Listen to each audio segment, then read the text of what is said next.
تو سواری آج بھی ہم جب سواری پہ بیٹھتے ہیں تو دعا کیا ہے؟ سبحان الذی سخر لنا ھذا، پاک ہے وہ پروردگار جس نے اس سواری کو میرے لیے مسخر فرمایا. اور مسخر کا مطلب کیا ہے؟ چھوٹے بچوں کے لیے، جس نے مجھے اسے کنٹرول میں دیا. یعنی اللہ سبحانہ وتعالیٰ یہ ہمیں سمجھانا چاہ رہا ہے کہ جب بھی سواری پہ بیٹھو تو دیکھو یاد رکھو کہ تم یہ سمجھ لو کہ اسٹیئرنگ سے اور گیئر سے اور بریک سے اور ایکسیلیٹر سے تمہارے کنٹرول میں ہے.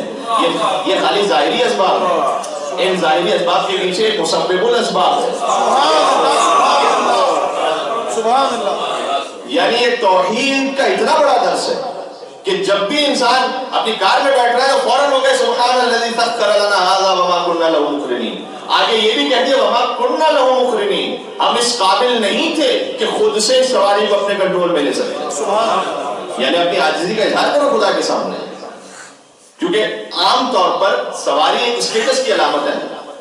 اگر کسی کے پاس کوئی اچھا وہیکل ہے تو یہ اسٹیٹس کی علامت ہے. خود بخود اس سے غرور اور تکبر بھی پیدا ہو سکتا ہے، خود بخود یہ اس کے آفٹر افیکٹس ہوتے ہیں. تو پہلے ہی فرما دیا کہ دیکھو اگر کتنی تم بڑی وہیکل میں بیٹھے ہو اور کتنی تمہاری شان و شوکت ہے، پہلے یہ سمجھ لینا کہ یہ تمہارے کنٹرول میں نہیں ہے، اللہ نے اسے تمہارے کنٹرول میں دیا. اور یہ بھی یاد رکھ لینا کہ اس کے بعد تو بہت غرور میں مبتلا نہ ہو جانا. وَإِنَّا إِلَىٰ رَبِّنَا لَمُنْقَلِبُونَ. آج میں اس وہیکل پہ بیٹھ کے ایک جگہ دوسری جگہ منتقل ہو رہا ہوں. وہیکل اسی لیے ہے نا، وَإِنَّا إِلَىٰ رَبِّنَا لَمُنْقَلِبُونَ. ایک دن آنا ہے مجھے یہاں سے اپنے رب کے پاس منقلب ہونا ہے، مجھے یہاں پلٹنا ہے واپس. یعنی توحید کا بھی درس اور قیامت کا بھی درس.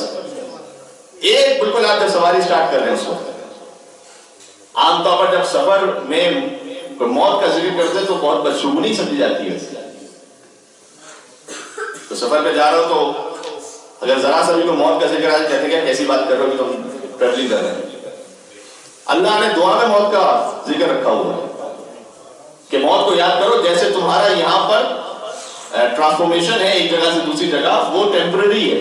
ایک ہوگا پرماننٹ ٹرانسفر. تو جو پرماننٹ ٹرانسفر ہے اس کو تو اللہ نے کہہ رہا ہے ہم نے سواری کو بھی تمہارے لیے مسخر کیا، تمہارے لیے زینت بتایا.